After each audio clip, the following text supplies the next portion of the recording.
Good morning, my people. Good morning, everybody. Thank you very much for tuning in. Going live on Instagram as well. That's always kind of like a second or two delayed. I appreciate you guys being a part of the show. Happy Friday to everybody. Friday, November 22nd, 8 a.m. on the dot. Appreciate everybody being here. We got a great show coming up. Get everybody ready for the weekend. And then we're all going to try to enjoy our weekend and take it from there. A lot of good sports going on this weekend. A lot of good sports. Let me just tell everybody right now. Let me warn everybody right now. If you do not want, if you're not into a lot of sports today, probably don't want to tune in. Gotta be honest with you. A lot going on the sports side. There's just a lot of good shit going on. A lot of good stuff going on too in Southern California. So a lot of things, football perspective, college football perspective. Lakers got Denver coming up tomorrow. So there's a lot going on. Everybody here that's saying good morning. Good morning, Mr. Slee. Good morning, my brother. Hi, Al. Hello, sports fans. Good morning, Big Slee. Good morning to all of you guys as well. Got some Lakers stuff that I want to talk to as well. Even this one I'll read. But you misspelt Padres. You misspelt it. Just respell it and then come back to me. Good morning. Good morning to everybody out there. MVP of the National League, no big surprise here, is Shohei Ohtani. Talk a little bit about that. Okay, before I get into any of that stuff, thank you for being here. I appreciate you guys being a part of the show. Yesterday, it was before the Lakers game, I had a cup of tea. Okay. This morning, obviously, I'm having a cup of coffee. Today is just all coffee. Yeah, today we're not messing around. Today is just all coffee. It's all business this morning. Late game last night, and then turn back around and do this. You got to get some coffee in you. So I had a cup of tea, that yogi tea that I was talking about last time, and they had a quote behind it. So I typed it up. I had to write it. What am I going to put the tea bag in my pocket and just wait till 8 a.m. in the morning? Here's the quote of the day. Now, I said this to you guys. I'm not going to do this every morning. I'm going to do it when I feel like there's a good quote out there, and got to be honest. I really, really like the quote that's out there. Here's the quote from last night that I'm going to read this morning, and then we'll start getting into all the sports stuff. Quote of the day: never regret your mistakes. Admire the courage it took to attempt the unknown. Never regret your mistakes. Admire the courage it took to attempt the unknown. Hopefully, some of these quotes out there, however the hell they might help you. Maybe it motivates you just a little bit. Maybe you read the quote and you're like, hey, I could apply that to my day-to-day. Maybe it doesn't apply at all. But I like the idea of doing some of these quotes here. So that's something to keep in mind there for the quote of the day. Here are the topics that we got for today. I know there's going to be a lot of reaction to what the hell happened to the Los Angeles Lakers last night. They ended up losing the Orlando Magic. I'm going to tell you what happened, but then I'm going to tell everybody just, calm down for a quick second. Everything's going to be fine. They're 10-5 so far this year. So we'll talk a little bit about that. They got Denver coming up tomorrow. I really, really hope Nikola Jokic plays. I'd love to see where the Lakers are right now based on Jokic playing. You don't really have a barometer unless he does play tomorrow. So I hope that he plays. All right, here's another one. Some other things that I got going on. Shohei Ohtani's first year as a Los Angeles Dodger. I'm going to go back and reflect on it a little bit because he did win the MVP yesterday. Bill Plaschke, good dude, known the guy for a long time. Always had a lot of respect for him. Writes, obviously, for the LA Times. Had a really good article about reflecting on his last year. I got a couple highlights that I'm going to show. But his first year as a Dodger was beyond anybody's expectations. And, oh, by the way, he's pitching next year as well. This guy doesn't make any sense. So we'll reflect on that a little bit. Big NFL games. You got the Chargers taking on the Ravens. You got the Rams taking on Philly.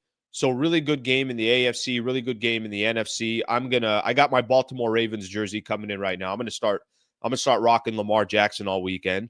USC at UCLA. I went to this game 2 years ago. What a freaking fun environment. What a great atmosphere. They're going to be playing each other at the Rose Bowl, and then I got the weekend preview. So let's get right into it. Thank you very much for hanging out on the show, whether it's the first time you've been here or you've been coming to this show. Today will be the completion of 7 weeks of the Sliwa Show. So we'll be 7 weeks in. Love what I'm doing. Love where the channel is going. And you guys are certainly encouraging me a lot just by hanging out. So thank you for doing so. The one thing I do ask is if you could please subscribe to the channel. I would greatly appreciate that. I think we're at 26.6 now. We're already closing in on 27, and we just got to 26 probably about a week ago. So it just kind of shows how quickly this channel is growing. So that's all on you guys. So thank you very much for doing it. What the hell happened last night? Somebody want to explain to me what happened last night? Lakers taking on the Orlando Magic. I'm sitting here. I'm setting up for the post-game show. If you guys were a part of the post-game show, thank you for doing so. If you weren't, I get it. Well, what the hell you guys want me to talk about? Last thing, when I see, my team lose, last thing I want to do is somebody spend 45 minutes to an hour talking about why they lost. It's like, well, I got it. I got it. They lost. But what made yesterday so unique, the hell happened? Everything seemed like it was going fine. I mean, yes, don't get me wrong. Orlando was in the game the entire time. It's not like the Lakers had a 10, 15-point cushion the entire game. But Lakers went up by 4 with about 27 seconds left to go in the game and then just collapsed. And it was so weird watching the collapse. The collapse was the two best players on the team. It wasn't just in that final 27 seconds, but missing free throws.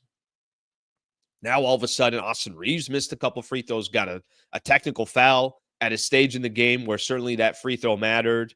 LeBron missing a free throw. Anthony Davis started the game 9 for 9 from the free throw line and then missed 3 of his last 4 free throws. What the hell were we watching last night? It happens in the NBA. And I think, part of what I wanted to do this morning, yeah, we can bitch and complain. That's fine. I'll read some of your guys' comments. People will tell me, go trade half of the team. This is why Anthony Davis is not the MVP. This is why JJ Redick's not the right. I get it. People are going to overreact. That happens all the time in sports. But I think for me, as I woke up this morning and I'm like, all right, so what kind of angle am I going to take on the Lakers? Let me first just say this. Not making any excuse for them. It was a bad loss yesterday, especially because the Orlando Magic don't have one of the best young players in the NBA in Paolo Banchero. It was a game where you're playing at home. You're undefeated at home. You have an opportunity to start the season out 11-4. You're really rolling. And you're also in a position at the end of the game to just close it out. All you got to do is just hit a couple of free throws, and that's it. You've iced the game. So from that perspective, that's a tough loss for the Lakers. The shock factor of how they lost that game is a tough loss for the Lakers.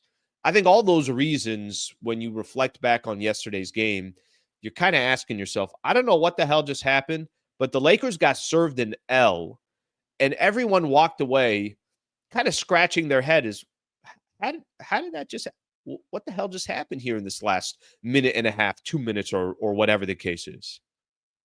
I think the thing to pay most attention to, there's a couple things I would pay most attention to. I don't think the world's going to end.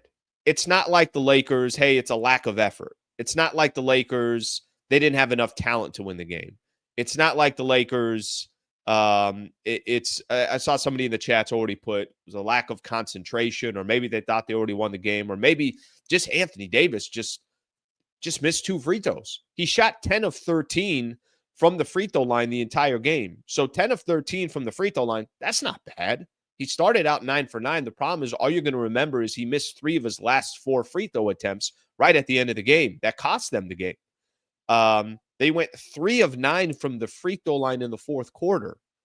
My point is that there's specific reasons why they lost the game that are very correctable. This is not something that I think is going to, it's the start of, this is the downfall of the Lakers. Oh my gosh, what's going to happen tomorrow when they play Denver? I don't think it's any of that. That's what I would tell you is the good news. 10-5 is a good start for the Lakers through the first 15 games, even though they let that one go yesterday. There's not a Laker fan that's tuned in right now, or that's going to tune in a little bit later, or that's going to get ready for the game tomorrow, that if I told you 15 games in, you're 10-5, every single Laker fan would have signed up for it, especially with how the Lakers have got off these last couple of years, how poor of a start. Yes, it's a bad loss. Don't get me wrong, it is. But I think big picture for the Lakers right now, you're okay with where they're sitting. you're okay with the position that they're in. You're okay with the fact that how they lost that game is, of course, very correctable. You're okay with understanding that they can easily fix whatever went wrong yesterday and come back tomorrow. And by the time we get to Monday morning and we're doing the show, that they're 11-5. That's what I fully expect from this Lakers team. Now, if you lose again against Denver, and now you're going out on the road and you got some tough games again, San Antonio's coming up, OKC's coming up. You got a couple of games against the Minnesota at Minnesota. All right, now we're having a different conversation, but I'm not going to overanalyze yesterday's loss. They ended the game really, really poorly and deserved to lose that game because of how it played out, but I don't think the world's going to end. Now, if I will tell you, there are some things that are a little bit concerning. I mentioned this, yesterday, and I'll mention it again. I want to pull up the exact stats so I make sure that I'm giving you guys exactly what the stats look like. A couple of things I would tell you concern me from yesterday's game. Some of the things that I'm still trying to figure out that's a little bit annoying to me is Austin Reaves' play yesterday was bad. D'Lo's play yesterday was really bad. The problem with the Lakers is all you really need is one of those two players to come through for you night in and night out. I think Connect had a really, really nice game yesterday.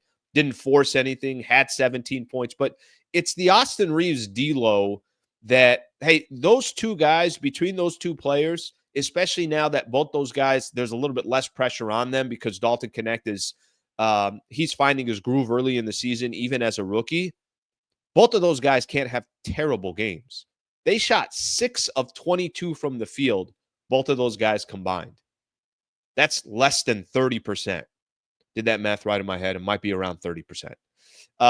From the three-point line between both of those players, they were 2 for 11. All right, stop taking threes. D'Lo took 7 threes in 23 minutes. In 10 minutes of play, or in 23 minutes of play, he took 10 shot attempts. Now, the one thing I'm going to give D'Lo a pass on, he had 6 dimes as well. 6 assists is great in 23 minutes. And, oh, by the way, didn't have a turnover. But just looking at those two stats specifically for me, those two players are why the Lakers lost that game yesterday. Yes, AD missed the free throws. Yes, there were, LeBron and Anthony Davis should have closed out the game. But Reaves missing a couple of free throws, getting that foul or getting that technical foul. D'Lo, like I said, just those stats are awful. 3 of 10, 1 of 7 from the field, and 7 points. There's other players on this team. Okay, can I be upset at Gabe Vincent because he put up another 0, another goose egg? Sure, of course I can. But I'm not really expecting Gabe Vincent to do that much right now.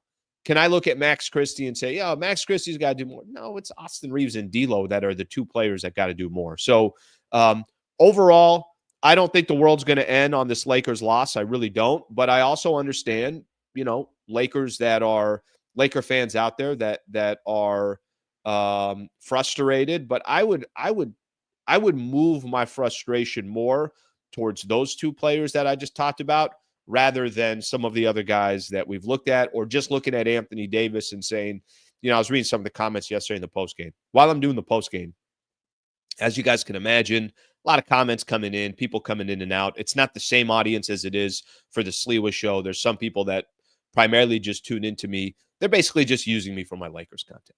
You know what I mean? And we have that understanding. There's some people out there that say, Slee, listen, I get it. Appreciate you doing all this other. I just want to hear you talk Lakers. Okay, that's fine. You're on the postgame show. I get it. But I saw some people on there basically calling AD he's a choke artist. This is why he's not going to be MVP.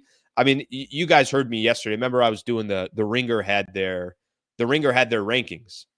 The Ringer did their player rankings, and the player rankings, they update them as the season goes along. And they put Anthony Davis at number 8 in the NBA. I'm like, that's the dumbest thing I've ever heard. That's absurd that they would put him at number 8. And even after yesterday, Anthony Davis missed 3 of his last 4 free throw attempts. I still think it would be upset. AD's stat line 39-9 yesterday with 3 block shots. AD's fine.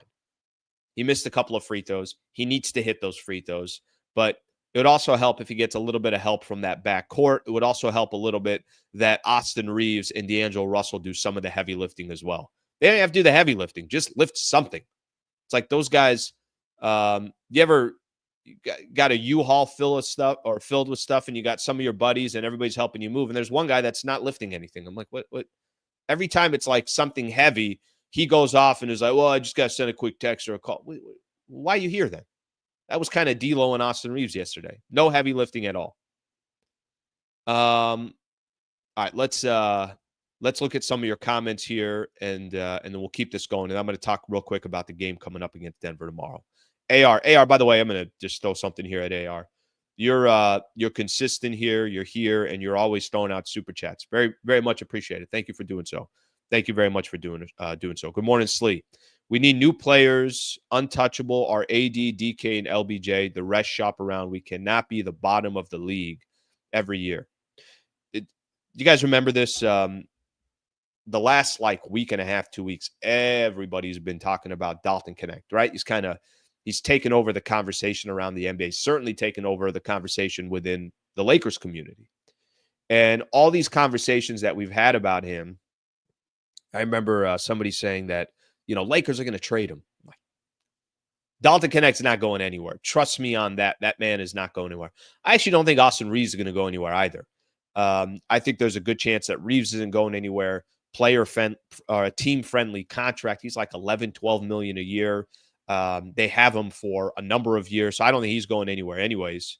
But after that, yeah, the doors are open. Anyone after that. AR, thank you for the super. I appreciate it. Missed free throws were purely shocking after AD starts at 9. I'm with you. The game was in the bag and was ready to celebrate 7 wins in a row. Gut-wrenching. Okay, I know people are going to say, Slee, you jinxed us. I don't really care. I've had enough jinx, and I think, don't do this. Yeah, it doesn't mean anything to me. Knock on wood, as I knock on wood. I was getting ready for post-game yesterday. I'm not kidding. My YouTube title was already done. I'll tell you exactly what my YouTube title said. It said Lakers over Jazz, and then I was waiting to put the score. It said LeBron and Anthony Davis dominate, and then it also said 7 wins in a row. And then 30 seconds go by, and I'm erasing all of that, panicking to change the entire post-game show. Here's what we got here. I'm not blaming Bron AD. All crazy. They had to do so much because D'Lo and Austin are garbage. Please trade these jealous players. Hey, I'm with you on if anybody is talking about those two players, it's LeBron and Anthony Davis that lost them the game. LeBron was incredible.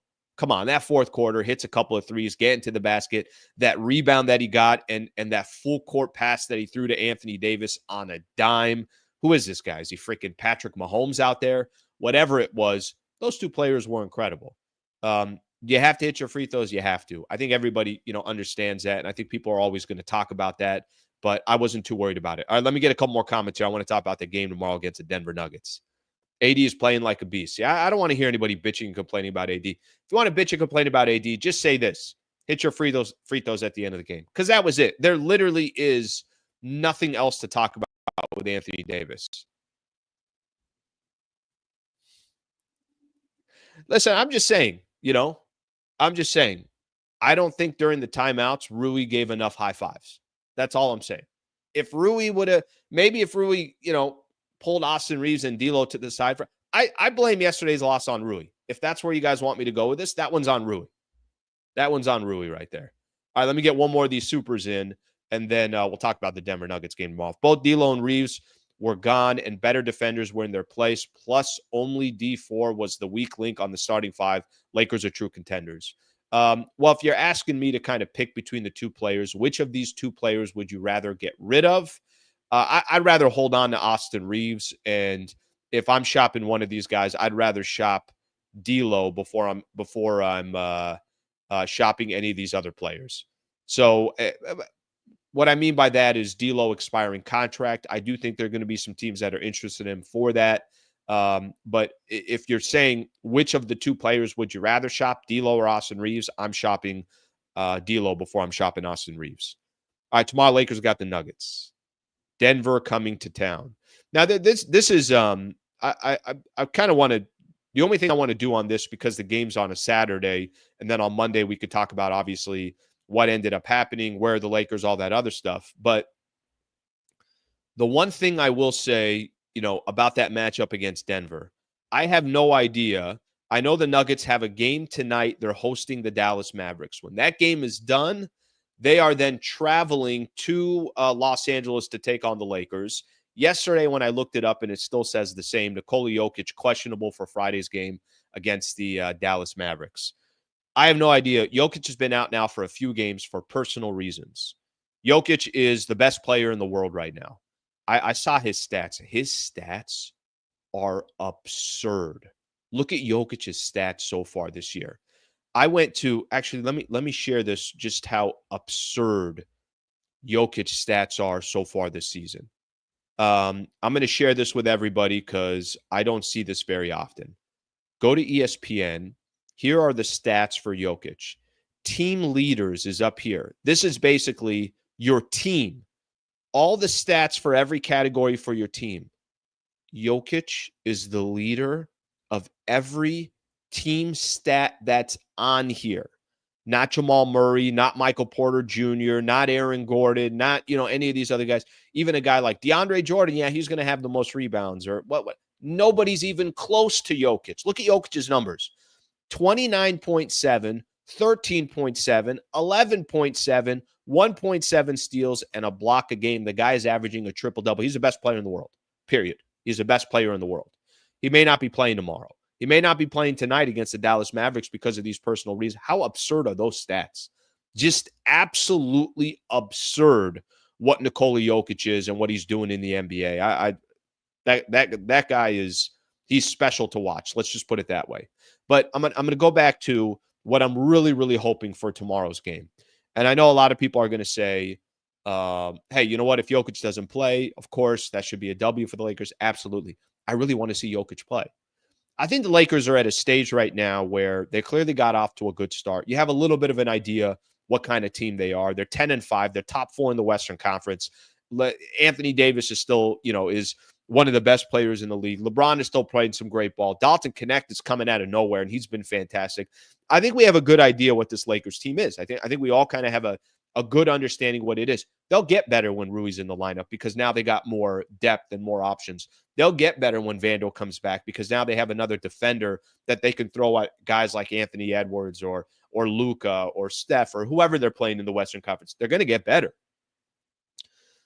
But I want games against some of the elite in the Western Conference and some of the best players in the world to just gauge what do they look like when they're going up against this specific team.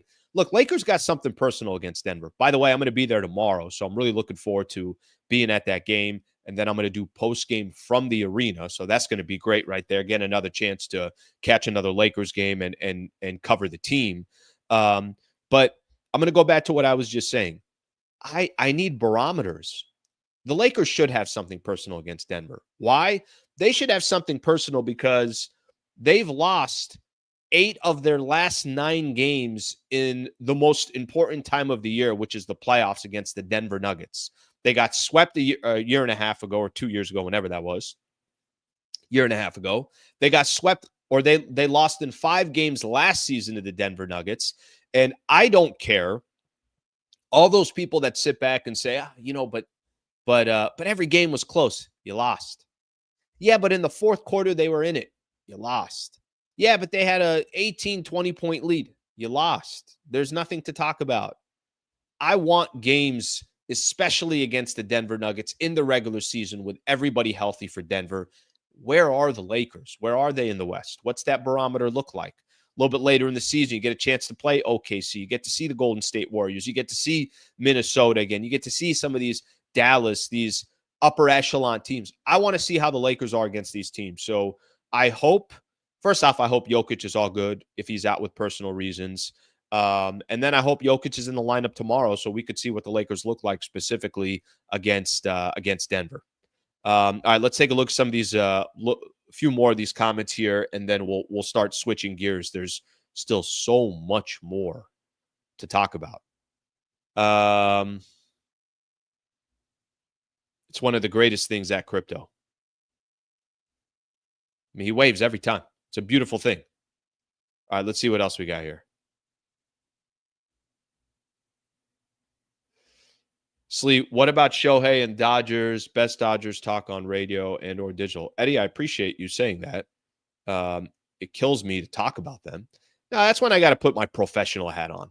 You know what I mean? I want to get into Shohei in just a second here, and I'm going to do that in just a second. And I also want to get into Jeff Passan, obviously with ESPN baseball, does a great job covering MLB baseball. Yeah, the guy took one of my ideas. Look, every day sometimes I say to myself, I sit and I reflect. And I say, Slee, you might be a genius. You very well could be a genius. Nobody else thinks that, but maybe you just think that. Passan copied me on something. I read in his article this morning. All right, Jokic is out of this world. Jokic would have gave Wilt Chamberlain hell. Jokic is, guys, I don't care what team you cheer for. There are times you just got to sit back and appreciate greatness. That dude is amazing. Amazing what he's doing. When I got guys that when I got guys like Michael Thompson who played in the league and was around for Kareem and Jordan and Magic and Bird, and go down the list of all the Hakeem and David Robinson, all these guys, Patrick Ewing, when I got him saying, yeah, I don't know, Jokic might be the greatest passer that I've ever seen, period. Those stats that he has and averaging a triple-double is insane. Look, Eddie understands it. Eddie understands it. Eddie really, really gets it. Okay, let's switch gears here for a quick second. Yesterday, the announcement came down that Shohei Ohtani is the MVP, most valuable player. I'm going to reflect on this one here real quick. So we're going to shift gears. If you guys want anything else Laker related, put them in the comments. I'll try to get to them as we go. But I got too much other shit to talk about. You know what I mean? Maybe if the Lakers beat the Magic yesterday, maybe I would have spent more time on them. These bums. Hit a free throw. All right, let me just get a cup of coffee here. Cheers to all of you that are hanging out on this Friday morning. I want you guys to kind of take a step back and think about when Shohei signed with the Dodgers last year. First off, there were reports. I remember on a Friday, everybody thought he's going to end up with the Toronto Blue Jays. And, kind of took everybody by storm. It's like, wow, I thought he was going to be a Dodger. Now, all of a sudden, there's a lot of reports out there. Him and his agent are flying to Toronto. They're going to make an official announcement. I forgot, who got bamboozled and fugazied. One of the baseball writers basically saying that, yeah, he's going to be a Toronto Blue Jay. The next day, Shohei Ohtani makes the announcement that he's signing with the Los Angeles Dodgers. He does it on Instagram. And he was signing, the particulars started coming out, the numbers started coming out, that he was going to sign for $700 million. And, I think it's impossible not to say this is the most insane contract I've ever seen in my life. I didn't know contracts can have sixes in front of them. He went ahead and jumped away from the 6 and just went to 7. Remember Mookie signed and was 300 and change? I mean, he makes Mookie look like he's shopping at the dollar store. Shohei's contract makes Mookie look like, hey, you know what? You can't go to Nordstrom. Mookie, why don't you go to Nordstrom Rack? Go see if you can get yourself a couple deals over there. That's how insane this dude's contract was. Shohei signs. Okay. He's already a 2-time MVP. He's coming from the Angels. He's basically doing what nobody's done since Babe Ruth, but a lot of people would tell you that I've never seen anything. Certainly, we've never seen anything like this at least in our generation. Even people that are in their 60s and 70s have never seen anything like this as well. Signs with the Dodgers. The hype. What this guy is potentially going to do for the Dodgers organization. Put that all to the side for a quick second. Can Shohei really do something more special than he did with the Angels? How do you top off what you've already done with the Angels? Shohei with the Angels was much must-watch TV, and I don't care if you were a baseball fan or not, everybody knew who Shohei Ohtani was. First season starts with the Dodgers. All right, he's not going to pitch. You know that the Dodgers there's a hole in the Dodgers organization. Here's the hole. The hole is they can't win a World Series in a 162-game season. That's the hole. The hole is that no matter what he does and whatever he accomplishes, yes, he's going to be able to do great things personally, but at the end of the day, will Shohei Ohtani be able to help the Dodgers bring a World Series to Los Angeles, something that they haven't had since 1988? Of course, yes, they did win a World Series in 2020, but most people are saying you got to add more to that Dodger resume for how successful they've been, the resources that they have, and a phenomenal front office that's incredibly smart. Here's what Shohei does in his first year as a Los Angeles Dodger. He hits a career-high .310. He led the league in on-base percentage and slugging percentage, posted a career-best 190 OPS, career-high with 197 hits, 38 doubles, 54 home runs, 130 RBIs, 134 runs, and 59 stolen bases. He is the first player ever to be in the 50-50 club. And if you start reflecting back on Shohei Ohtani and you start thinking about what he was able to do in his first year with the Dodgers, there cannot be one person out there that doesn't say, my God, this guy freaking over-delivered. What do you mean he did what he did in his first year? Oh, by the way, he's got 9 years left on his contract. Oh, by the way, the fact that he deferred his money allowed that front office, we can go pay Yamamoto $325. We can go get Teoscar Hernandez on a one-year deal at 24, 20, whatever that number was. We can go give Tyler Glasnow a 5-year deal for 130 and change. That on top of him coming to the Dodgers, he also gave leniency to the front office to go spend even more money. And the Dodgers don't have an issue with spending money, but that certainly allowed them to do so based off of what he did. He's the first player, or he's the second player in MLB history to win a MVP in the American League and in the National League. Frank Robinson is the only other player to do it, to win an MVP in each league. He had moments that I'm going to walk through you guys here real quick. He had moments that I think all of us just kind of sit back and say, this just doesn't make any sense. None of this makes any sense. Let me give you an example. Let me play this one. This is one of his moments that makes no sense and was part of Major League Baseball history. Take a look. First pitch. Fly ball, right center field. Series going back. He's at the track. He's at the wall. 40-40. Walk-off grand slam. No way. What a moment. History.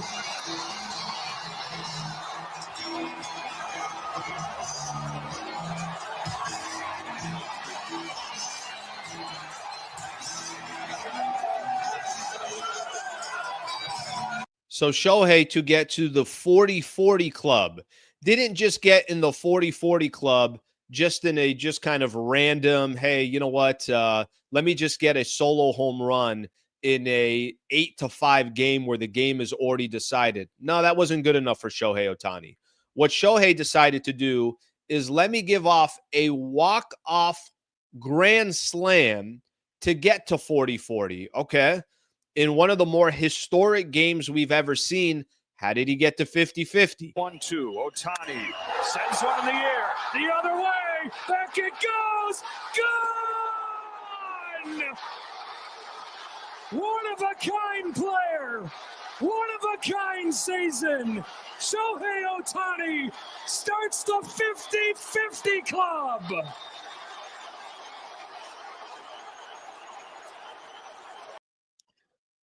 Shohei decided to get to 50-50. It wasn't good enough to just get to 50-50. Shohei decided, let me do something that's a little bit unique here.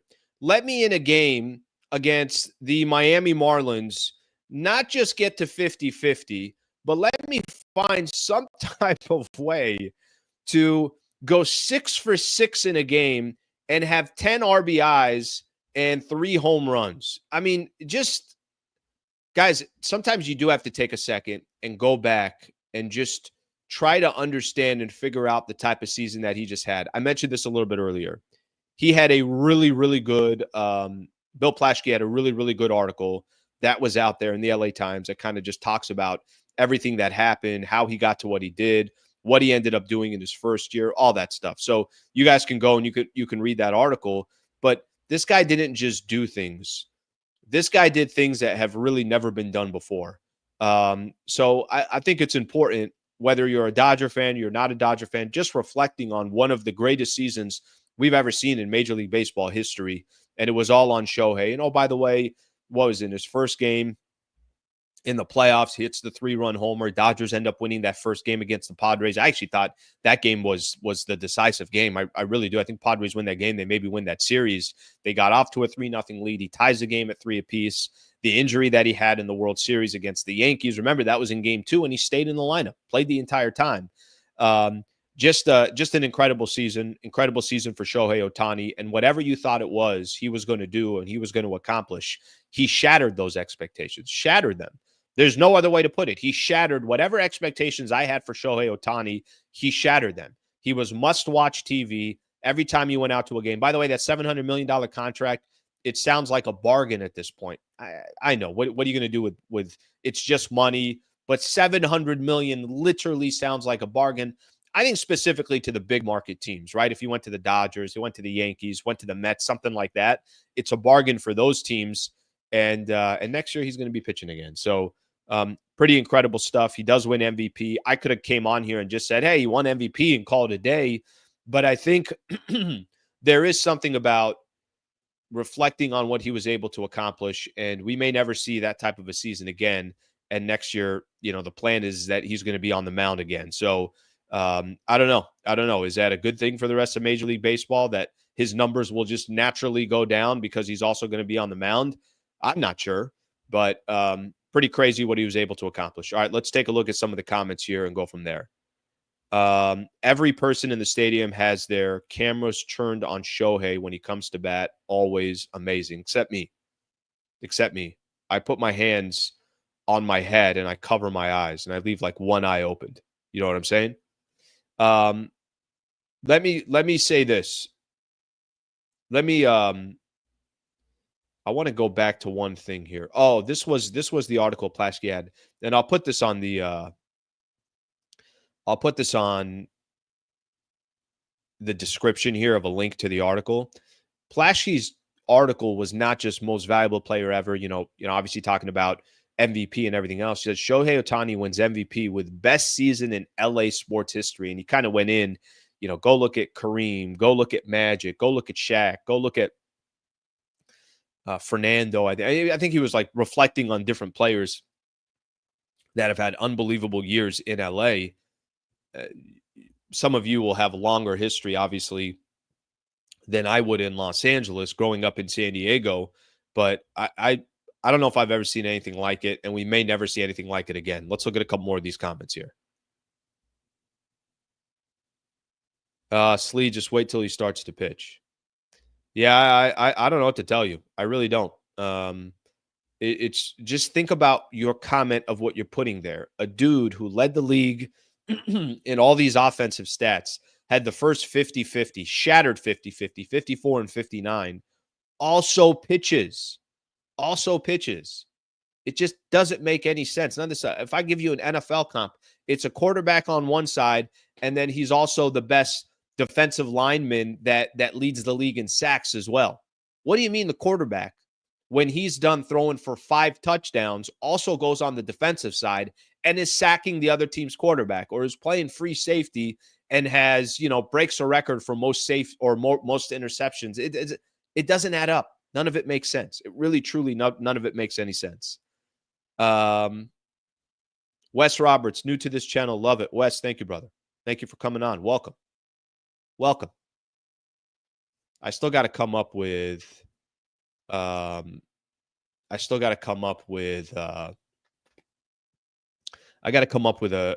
name of somebody. Was telling me to, obviously start a community on X and start doing all that stuff. I'm working on it. I got to be a little bit faster in making some of these decisions, but I'm working on it. All right, let's see a couple more comments here, and then I want to get to something that Jeff Passan wrote. Sliwa by day, Slee at night all day. Yeah, I definitely had a late couple of games. What's going on with the 7:30 starts? Anybody want to talk to the NBA here real quick? Maybe you guys want to throw in a couple of emails to the league. What are we doing with the 7:30 starts? What's wrong with a 6:30 or a 7? They got a game coming up tomorrow, Lakers and Denver. And I'm looking at the schedule. I'm like, oh, we're probably going to get one of those 5 o'clock starts, 7:30. 7:30 again. Hell is going on here. Okay, I'm going to stay on baseball here for a quick second. And I want to share with you guys an article that I was reading here. So let's do that real quick. If you guys remember this, a couple weeks ago, I was talking about. I'm going to talk about my San Diego Padres here for a quick second. Really, I'm talking about how the rest of the league is going to be chasing the Dodgers, including the Padres. There's an article Jeff Passan put out, and Passan was talking about really what all the teams are going to try to do to figure out this Los Angeles Dodgers. It's funny. He kind of goes into all these teams, what they need to do, but he doesn't do it with the Dodgers because I think he's saying to himself, there's no need. So he's talking about the Yankees. All right, what are players they can go out there and get? Here are all the teams that are fighting for Juan Soto, the Mets, the Blue Jays, the Red Sox. Probably ends up with the Yankees, talks about the Mets, this, that. I want to show you something that he said about the Padres. So here's what he said about the Padres. What makes them fascinating? Okay, the relationship that Roki Sasaki has with Yu Darvish. If you can add Roki Sasaki, of course, to Dylan Cease and Michael King and Yu Darvish, damn, okay, now you got a little bit of a rotation there. Maybe now they can compete. Also says that they don't really have that much money to spend. They're already locked up with a lot of their guys. Jackson Merrill, Tatis, Machado, and Xander Bogaerts taking a lot of the money. Even Cronenworth taking a lot of the money. But the thing that I thought most interesting, he said a couple of things. Maybe, and we all know this, AJ Preller will swing wildly to try to compete. Will they go out there and give up some of their top prospects? A lot of teenagers, a lot of young players that the Padres have. Will they give it up for a Garrett Crochet or something along those lines? We'll have to wait and see. But look what he said at the end here. The perfect transaction. Sign free agent right-hander Walker Buehler. You guys remember this a week and a half? I wasn't the first one to come up with this or anything like that.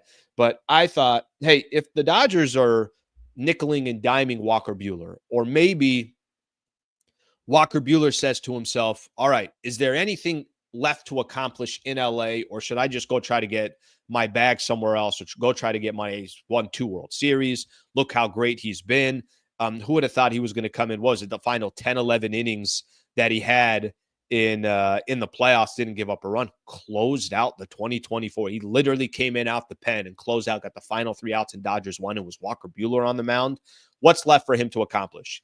Maybe the Dodgers say, we're not letting you go anywhere. You're staying right here.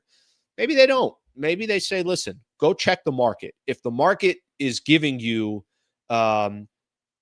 if you feel like you can get a lot more there and still play for a contender, then go do your thing. The Dodgers may very well do that. The Dodgers are, not only do they have all the money in the world, they're smart with how they spend their money. So they may be looking at Walker Buehler and saying to themselves, nah, just don't feel comfortable giving this guy a couple years. Or maybe a team comes in off the top rope and says, well, if they're going to give you $13 million for 1 year, we'll give you $18 million, $20 million for 1 year. I'm just using that as an example. But Passan says one of the best things that the Padres can do is go get Walker Buehler. You know what makes Walker Buehler so special? And that's why it's fascinating to watch and see what the Dodgers do with Walker Buehler. In my opinion, what makes him so special is every quote that a Dodger player had about Walker Buehler was, we'll go through a wall for that guy. Every quote out there was how the type of person that he is in the clubhouse, the experience that he has, he's been through. Not only did he have a tremendous amount of success before his injuries, but after the injuries, here he is again in the biggest stage coming through. I think that's something that the Padres really, really don't have. They need a leader. They need the right leader. I did a couple of videos. You know what's funny? The most views that I've had on YouTube, the most views that I've ever had, those views were specifically coming from me talking about how I thought the Padres were They were too cocky against the Dodgers. They thought they had already won the series, this and that. I got into that I didn't feel like the proper leadership was there. You don't think Walker Buehler can help in that department for the Padres? The Dodgers may 100%, no question about it, re-sign Walker Buehler. All I'm saying is, and I think Jeff Passan had it in this article as well, if I'm the Padres, let me just make a run at it. That could be the missing piece, not just his arm, but the right leader in your clubhouse. Walker Buehler is an incredible leader for the Dodgers. Incredible. And I think every Dodger fan that's on here, they know that and they understand that. And a lot of the opinions Dodger fans were giving on the Padres, what were they saying? They were saying that they were too cocky, they're too immature, Manny Machado's not the right leader, blah, blah, blah. They were going on. Okay, then go get dudes that will help your clubhouse. Go get dudes that are better leaders. And what better way to do that than to go get somebody like Walker Buehler? If you guys go look at the starting rotation for the Dodgers next year, and I this is before Sasaki, if whether he signs or he doesn't. This is before, do they go out there and go try to get another pitcher? Some of the other pitchers that are rumored out there. The Dodgers have so many different people or so many different pitching options. And, oh, by the way, Shohei is going to be coming back as well. Kershaw still looks like he's going to be, obviously a Dodger next year as well. So if the Dodgers blink, if maybe they're not able to come to terms, I actually feel this is all on the Dodgers' back. If the Dodgers want Walker Buehler back, they're going to go make it happen. If the Dodgers want Walker Buehler to remain with the Dodgers, it's in their hands. They just got to offer him fair market value. They got to understand that other teams might come in and overpay. But if they want him, then it's in their hands. If he doesn't go back there, then I think you're looking at a team like the San Diego Padres that could 100% use a player like Walker Buehler, and we'll see what happens. Here's the funny thing. I'm not even talking about Walker Buehler going out there and pitching 200-plus innings. I'm talking about Walker Buehler just being a part of an organization that needs the right leader. So that's my take on that. And Jeff Passan, basically, I think really what I just said was Passan was listening to the show, said, hey, Slee, great idea. Buehler to the Padres. Let me grab that and throw it into my article. That's what he basically did. All right, let's see what we got here. First order. A lot of people think Teo should be the absolute top of the Dodgers of their checklist. Buehler is a Dodger. For now, it's up to them. I really mean this when I say it. It's up to the Dodgers if he's going to stay there long term. Slee needs a logo, brainstorming, but a silhouette of his head. It's a lot of silhouette. No way he goes to San Diego. Hey, I'm gonna keep saying this. If you don't want him to go there, all the Dodgers have to do. By the way, he doesn't even have to go to the Padres. What if he went to the Atlanta Braves? What if he went to a team that's contending in the AL? He can help so many different. What if he went to the Mets? He can help so many teams from that perspective that are contenders. I don't see him go to a team that's not a contender. All right. Here we go. We need to hire Slee for full coverage, LA sports, LA area sports. Well, I'm going to mix in some SD stuff as well. It's my job. Okay, let's keep this thing moving because we're already at 8:49, and I haven't even mentioned anything about the NFL. By the way, thank you all for hanging out. I appreciate it. The Slee Show, Monday through Friday, 8 a.m. Grab a cup of coffee, kick back and relax, wake up the kids, tell the wife, hey, Slee's coming on. Slee's coming. Bring the whole family here. Make some breakfast, couple eggs, bacon, sausage, whatever you prefer. Personally, me, I'm a sausage guy. I take sausage over bacon. All right, some big games coming up. Big games here locally in Los Angeles, by the way. I think you're going to find out a lot about these two teams specifically in LA. I think you're going to find out a lot about them over the weekend. Really, really good games in the NFL. And I'll do that in my weekend recap or my weekend preview. But just real quick here on the Rams and the Chargers. I was thinking about both of these squads. Rams got the Eagles coming up. And if I'm right, I just want to double check here real quick. I want to say it's on Sunday night. I have to look here, but I know they're both premier games. Big game coming up for the Rams.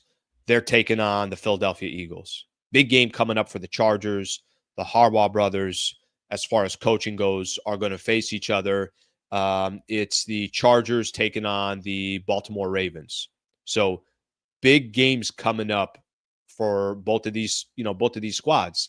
And I think what is most important, or I think one of the things that is most interesting as we get ready for the weekend, the Rams are in a position. If you go look at the standings, they're in a dogfight when it comes to that NFC West, and it's going to be an incredibly tough game. You got the Eagles. I saw this. Eagles are giving up 18 points a game. That's it. I mean, that's how dominant, that's how good the Eagles have been this year. You got two of the top players in the league, Jalen Hurts, Saquon Barkley.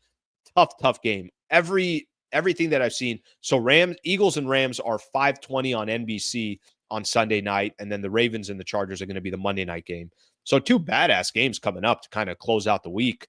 But critical game for the Rams because of where they're sitting.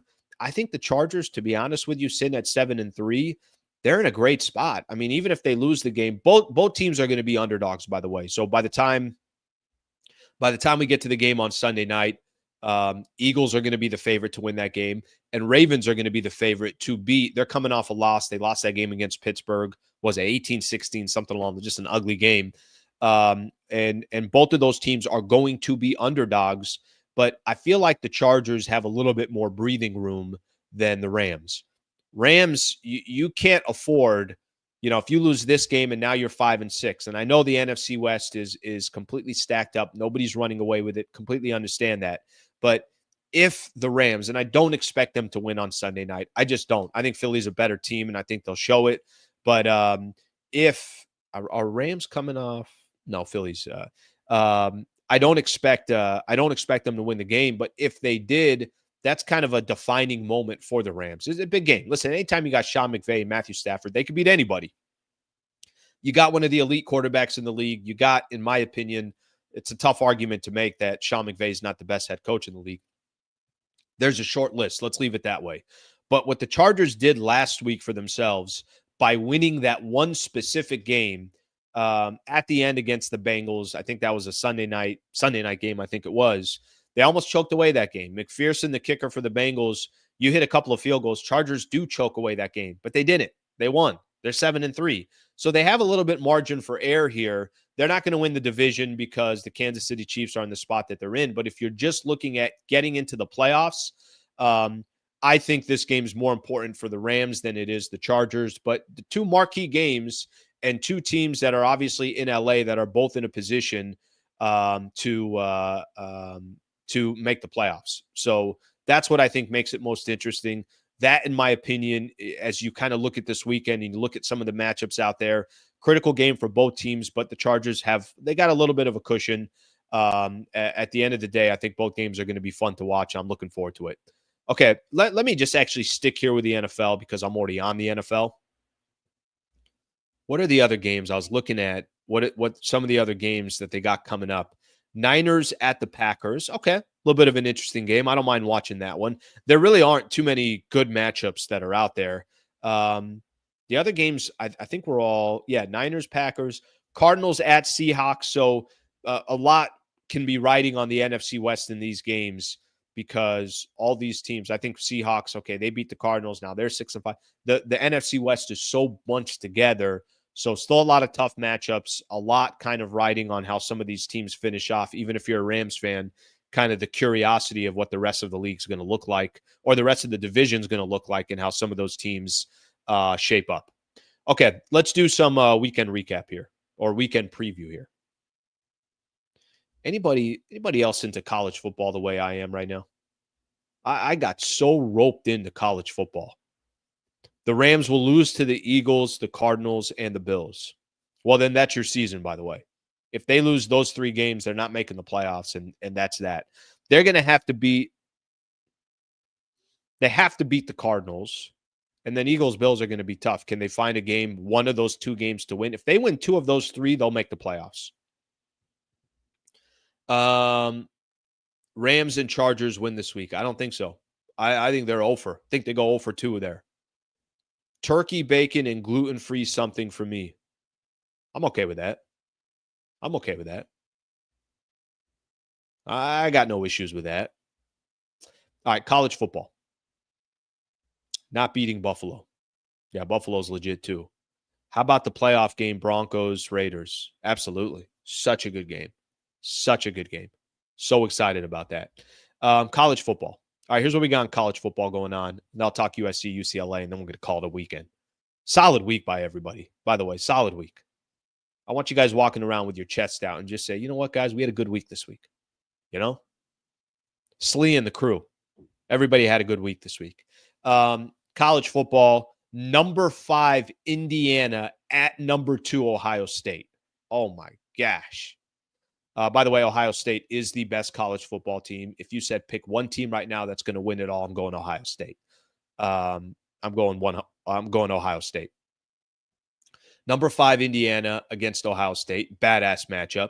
And there's some other matchups here that are not really all that great. Number 14, BYU. Number 21, Arizona State. Okay, I don't really care. Number 16, Colorado. The only reason why I care is because Deion's the coach, and he's got a chance to win the Big 12, and he's got a chance to get into that 12-team playoff.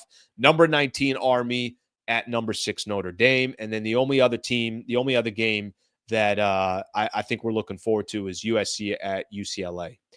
Or maybe nobody's looking forward to that game. Here's the only thing I'm going to say on the SC UCLA game. This was their first year in the Big Ten. And here are all the schools that are in front of USC and UCLA in the Big Ten. Michigan, in a down year, they're ahead of them. Rutgers has a better record than USC and UCLA. Wisconsin, Washington, in a down year with a new coach. The Illini in front of SC and UCLA. Minnesota, Iowa, Penn State, Ohio State, Indiana, and Oregon. I just listed 38 teams that have a better record than USC and UCLA in the Big Ten and the first year in the Big Ten. This game coming up on Saturday, I don't know what it means for both teams. Yes, there's bragging rights. Yes, one school can sit there and say, we beat you last year. Cool. Both teams suck in the Big Ten. So I don't really know what you want me to tell you, but neither school is representing Southern California well. So if SC beats UCLA, oh, cool, you beat UCLA. If UCLA beats USC, okay, maybe a little bragging rights. You stole our defensive coordinator. Here we are. We got the same record as you in the Big Ten. Right now, SC is 3-5. UCLA is, oh no, that's conference. USC is 5-5. UCLA is 4-6. Maybe you could say if you're UCLA, we're not even supposed to be a good college football team or college football school. Nobody's saying that we're supposed to walk into the Big. We just walked in the Big Ten because you did. We didn't have any choice. And we got the same record as you in the Big Ten in the first year. And oh, by the way, we got the same, and we have bragging rights that we beat you. It is a bigger game for UCLA than it is for USC. But I think the thing to pay most attention to, what a colossal failure for both of these schools in the Big Ten. I expect it from UCLA. I don't expect it from USC. At least the perception is you're not supposed to expect that from USC. This was not a good year. I have no idea if this was just a bad year. I have no idea if Lincoln Riley's the right coach for USC. All I know is that this entire football season, our conversation about USC has just been negative. There's been nothing positive to talk about. So whatever happens, it's a fun game. I went to it. I think I mentioned it. I went to the Rose Bowl 2 years ago, went to the game. It was awesome. The atmosphere was awesome. USC fans, UCLA fans, it was a cool environment. It was fun to be there. Both of these universities going at it. And this year, unfortunately for both schools, it really doesn't mean anything. I think it means more for UCLA than it does for USC, because if USC wins the game, literally nothing was accomplished. You're still, what are you now, bowl eligible, and you're supposed to feel good about that. And UCLA has hung around. UCLA is not supposed to be good at college football or the Big Ten. At least it doesn't seem like their resources are going to go there the way it goes for USC. But at the end of the day, what a disappointing year for USC. All right, a couple of these comments, and then we're going to get ready to get out of here.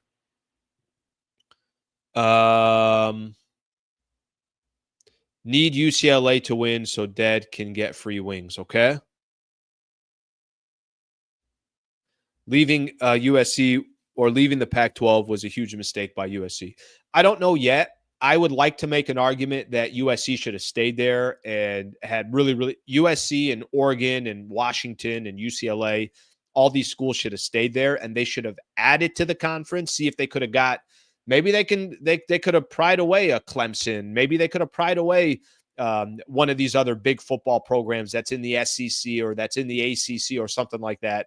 But they didn't do that. And we'll never know, I guess.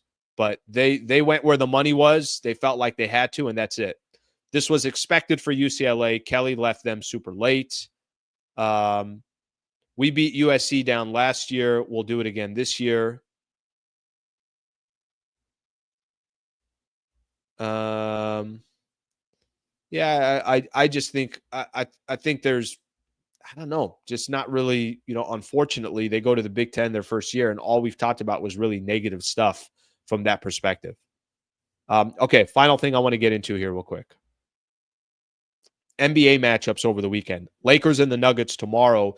The other good game coming up, I was looking at some of the games that are coming up over the weekend. Timberwolves at Celtics will be a fun game to watch. That game's on Sunday. So one NBA matchup as we look for the weekend preview. One NBA matchup coming up.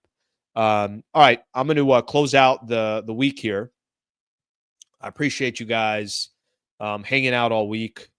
A lot of good sports that we got into. And for those who hang out with me for the post-game show as well, tomorrow when the Lakers are done playing the Denver Nuggets, I expect the Lakers to win that game. I expect the Lakers to be 11-5 by the time we get here on Monday. I'm going to do the post-game show tomorrow, and I will be doing it from the arena right after the Laker game ends. I will be there for the game, covering the game, and then we'll go live from crypto. So that's going to be fun. What a great environment. Love being out there. Always appreciative, like I've mentioned before. Lakers still hooking me up with my credential for this show, for the Sleewa Show, for the channel, for Hoops Talk, all that stuff. So I appreciate them doing that. I'm back on tomorrow morning or tomorrow night after Lakers take on the Nuggets. It's a 7:30 tip-off, so basically I'll be on at 3 a.m. in the morning, and then we'll do this again. I still haven't figured out what I'm doing next week, but I know I'll be on Monday, Tuesday, Wednesday, and I'll figure out the rest of the week. Back on at 8 a.m. on Monday. Thank you very much for being here. Thank you for hanging out. I appreciate you guys being a part of the show all week long. Just closing in on 7 weeks of the Sleewa Show. I ask one thing, subscribe to the channel. Please subscribe to the channel and like all these videos. It helps out a lot. Thank you, everybody. Have a great rest of your week. Have a great weekend. I'll be back on tomorrow night after the Lakers take on the Denver Nuggets. Have a great day.